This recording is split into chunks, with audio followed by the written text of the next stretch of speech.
What's up guys, and welcome to a long overdue video. It's been plus minus like 4 weeks since I picked up the camera and actually done anything. My apologies for that. So before we get cracking on the video, first of all I just want to say thank you to those who have reached out on Instagram, TikTok, YouTube, and just messages of care, asking if I'm okay, how's the family, because obviously I've been selling off my JDM cars, and well, I don't know what the future holds for me, but GT-R is going to be up for sale soon. There's been a couple of issues that I've been sorting out, a few issues that I addressed from that for sale video that I figured it's not fair on the owner, much like the boost pipe, so that's sorted out. We'll get into that in a moment. But there's also been some comments from random people, like people that probably not subscribed, saying you're nothing without your JDM cars. Let me tell you something, I don't need JDM cars to make me the JDM master. I'm a fucking walking paradox. No, I'm not. Threesomes with a fucking triceratops. That being said, there's going to be a little bit of driving, GT-R driving. Yes, I drove the car for the first time in like 18, 19 months. There were some issues, we're going to dive right into it. So first of all, I had the car up on stands for some time. What I did was I pulled the front bumper off, and then I sorted out these boost pipes. I was complaining in the for sale video that the boost pipes were crimping on the driver's side, that I did a makeshift setup. Well, I've sorted it out now, so I've figured out where it was crimping. I've got a piece of hard pipe in there, and the car's boosting now. It's boosting like strong. It's boosting just over 1 bar, which is fantastic, back to its 300 plus kilowatt range, and it's an animal, what can I say? However, there's an issue. The issue is one of these I told you so issues from, well, particularly one person, Tangle01 in Australia. He said, do not go for electric fans on the R32 GT-R or any RB motor. Go for the clutch fan, the viscous fan. The problem is, the clutch fan broke. We all know what happened. It kind of ate into my radiator. There, that one. So that one's like all mangled and broken. And then here's the radiator that it kind of like ate. So, yeah. I'm not going back for stock. I'm not going to put the stock radiator on. The viscous fan, there's nothing in the country that I can replace it with, and me ordering from overseas is just ridiculous. So what I've done, I've spoken to the guys at Universal Cooling, Hot for Cold, up in Johannesburg or Pretoria. Actually, they're in Centurion, I'm lying. And they've been kind enough to help me work out exactly what I need. And we're going to replace this crappy Universal fan that I've got on the R32 GT-R. Yeah. Okay, so I've got this thing on the car right now, which is a Universal one. It cost me like 300 Rand, which is nothing. What's that? It's like 25 Australian dollars. Absolutely nothing. CFM rating is super low. I've now ordered a big 14-inch Spal fan, and then an 8-inch Spal fan as well. Spal, I don't know how you say it. The 8-inch is to go over here. So you see this area here? I've got a gap over here. I've got these knuckles for the power steering, they're kind of in the way, but this is flexible rubber, so I can pull that back. 8-inch can fit over there comfortably. That is the plan. I'm going to get this in ASAP. But in the meantime, you can take a look at some driving from the R32 GT-R. First time I drove it on the road, so I just drove it around the area, like a 5-kilometer radius, just for a little while. Unfortunately, my normal action cam thing that I use, it's an EasyViz S5 Plus. It wasn't expensive, I mean it wasn't cheap rather. Conked out, so I had to move over to my GoPro Hero 2, which I haven't used in years, and quality's not the greatest, but watch it, the audio is good. And then when you're back, I'm going to show you guys some new toys that I received from Japan, and we're going to open up these Spal fans. Spal.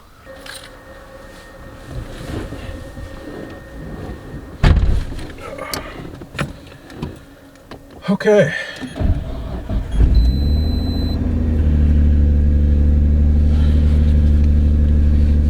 First real drive in like a year.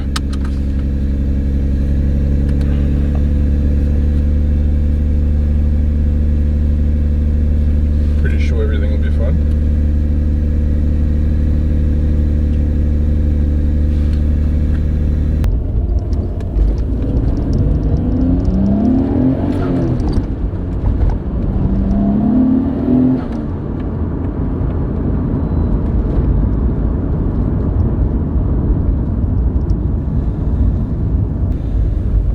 first drive on this, what do you call it, Works Bell quick flip up steering wheel thingy. First impressions, I don't know. I mean, it's a little bit close.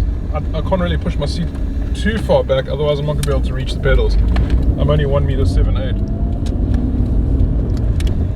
My only gripe with it right now is that this just feels a bit far, if you guys can see that, to reach that. And I know that's why some people have those extenders that come up like over there where my finger is, if you can see that.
Check it out, this is so cool. This is some of the stuff that I received from Japan.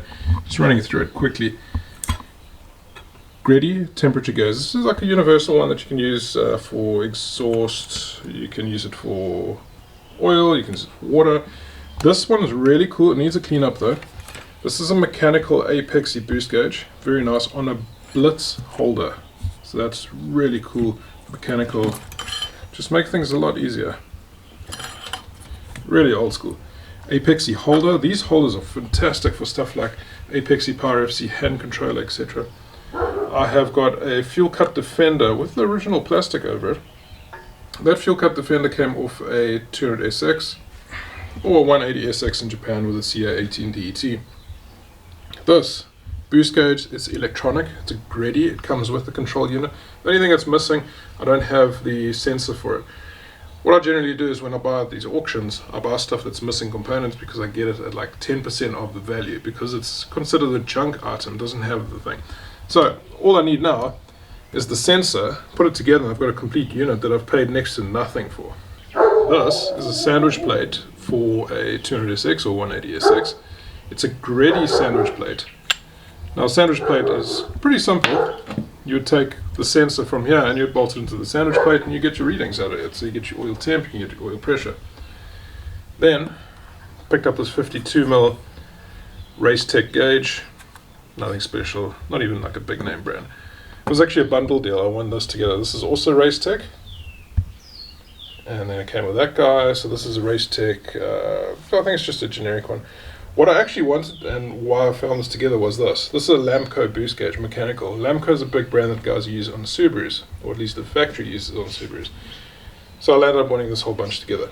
Then, now this is cool. Brand new in inverted commas. It's in the box, never been used. Actually, I don't need to open it, it's quite boring. It's just a little unit inside here. It's a Greddy limiter cut controller for 3S GTE SW20. It might work on a Celica. Basically, this will stop the boost limit. So once you increase the boost, it's going to pick up and it's going to do the boost cut in the ECU, and you can't really drive the car. Now this stuff is cool. This is actually tiny. It looks pretty big on the camera. So if you're from South Africa, you'll know what this is. This is for your hose pipe, a little hose pipe attachment. You know how small this is. You can see how I'm holding it in my hand. Look at the size. Okay, now you can gauge how small this is. I don't have any coins in the garage to actually show you, but if you're from South Africa, you'll know what that is. This is a 43mm Blitz boost gauge. That's a 52mm. That's your normal big boy that you run in your car, your 60mm. And then I picked up this bad big boy 80mm Blitz boost gauge. I would probably never run that. That's so obnoxious, but it's so cool at the same time. And seeing Mini Me and Big Boy, that's cool. I'm only ever used to these gauges. And then you're probably wondering, like, why the hell am I collecting gauges and collecting all this sort of stuff when I've been selling off my cars? And yes, this R32 is going to be up for sale shortly, and so is the 33. I want to work on the car a little bit, enjoy it a little bit more. Why am I still collecting parts when I'm selling all of them? Well, it's not over. The journey's not over. I'm still going to collect cars, whether it's here or somewhere else, you know, I don't know. But I'm liquidating assets right now because shit's been scary. We actually just had a attempted break-in. First time I've owned the house for 5 years now. And we've been living in here for about 4.5 years. We've never had an issue with someone trying to come in. And we had an attempted break-in 5 nights ago. First time ever. Not nice. Not cool. Anyway, that coupled with the riots and all the issues that we had, and the shortage of food, the shortage of animal food, cat litter. We didn't have cat litter for a while. Couldn't get it from shops locally until everything settled down. Sucked hard. And then now, just on top of everything, there was a dude that was caught in the middle of the night, early hours in the morning, on our road, taking photos of all the houses, basically casing houses from the outside. Luckily he got caught, but I mean, I don't know how long they're going to keep him for. Probably keep him in for a week, a day, a night, prosecute. I don't know if they'll even prosecute. Anyway, stuff is getting real here. And I always wanted a freestanding house because I'd have the freedom to work on cars. I can make noise, I can beat hammers, I can have party dogs outside, you know, all that sort of stuff. If I go into an estate like I used to be, I can't come and go and do what I want, cut angle ground in my garage. So, you know, we don't know what we're doing yet. But I'll tell you something, it's not the end for JDM cars. I will get new, I will get better, maybe worse. Maybe we'll have more project cars, I don't know. Have 10 project cars. We'll see. But these Hardy dolls are going crazy. But, do they work on the word but? But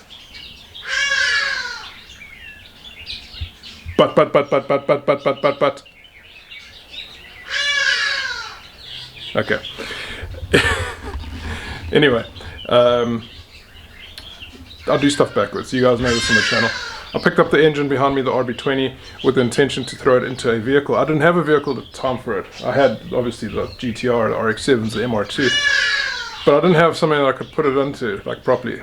And then I picked up the Skyline, the R33, the rolling shell. I'll do things backwards. So I'm buying all these parts also because I like collecting stuff. But take a look at this. Here's some of my other stuff. I've actually, it's a little bit less, the collection. I'll end up swapping someone for an Apexy N1 exhaust there. I swapped them like, I actually don't remember, 3 gauges and something else. So some of my collection has come down a little bit. Some of you guys have seen this, some of you haven't. Ignore the box, I'm going to toss the box. I was going to do like a little pretty thing where I could switch stuff on and off and like a display thing. That's not happening anymore. HKS EVC5, Grady Perfect B, both boost controllers. Turbo timer, turbo timer, turbo timer, turbo timer, the Apexy Grady HKS units. Pivot, water temperature.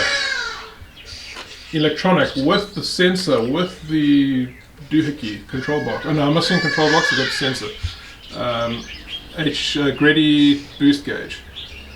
Grady exhaust temperature, black face, white face. It's actually like a mix, black surround, white face.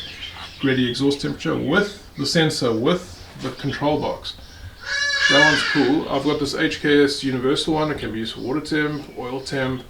Then, how's that? Blitz, this is full mechanical. Here's the cable thing with the sensor on the end.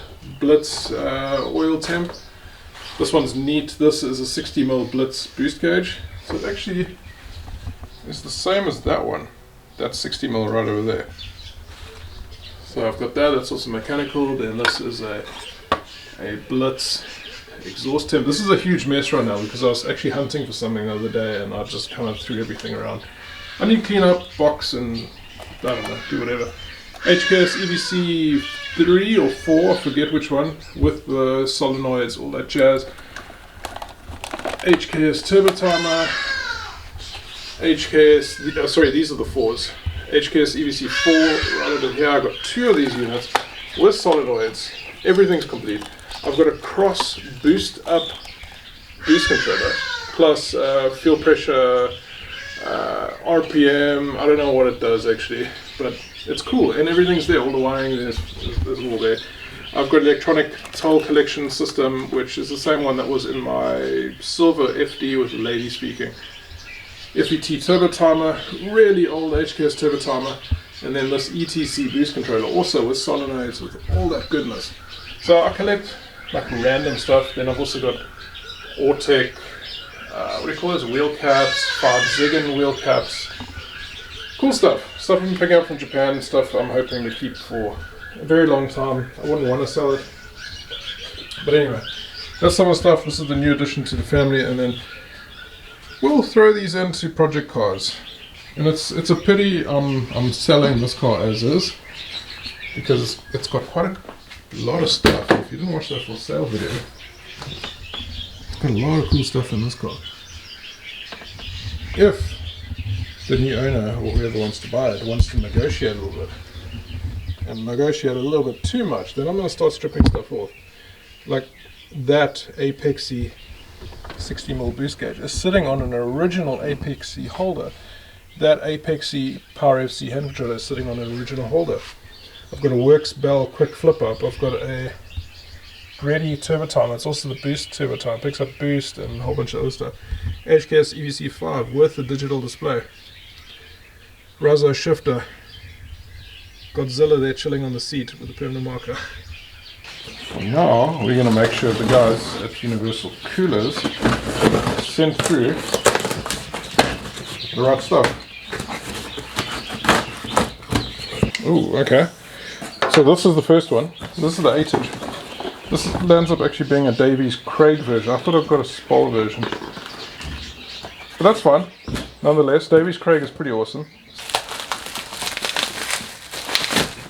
Whew, okay. I was getting a little bit worried because I looked at it, I picked it up like this, and I was like, okay, is this not the same as the Universal fan? But it's not. If you guys can see, it says Spol over there, Spol over here, VA08AP70LL, 12 volt. And I kind of forgot to mention the issue. The issue was the Universal fan that's on there just wasn't keeping the car cool enough. So the car would get to 85 degrees within like, I don't know, probably 7 to 10 minutes of driving, which is not fantastic at all. Anyway, I'm pretty confident that this will sort out all the issues, and at least I can sell the car comfortably, because I haven't actually bothered advertising the car. So since I did that for sale video on here, I haven't advertised the car because, one, I thought it wasn't nice selling a GT-R, which is supposed to be a machine, at premium rates that, one, can't boost because of the crimping pipe, so that's sorted out. Two, the cooling. So I want to make sure, I mean, this stuff cost me 4,000 Rand now. 3,800 and something. 3818.75. Not cheap, but I got it quickly. That means I can put the car up for sale quickly. If I had to order something from overseas, I would wait like a month, 2 months, whatever, or pay like really expensive shipping rates because the stuff's heavy. Anyway, it is what it is. I'm slowly getting back into the video creation. A lot of you guys have been asking for the JDM cars for sale in South Africa. I'm glad you guys enjoyed that series. I'm going to carry on doing that. Thinking about doing like a worldwide series. If you guys are keen, let me know. So perhaps I could start looking at JDM cars for sale in South Africa, in New Zealand, in Australia, Canada, Portugal, you name it. Start looking at cars like that, cars for sale, and then make some cool videos. Thanks so much for watching. See you all next one. Peace.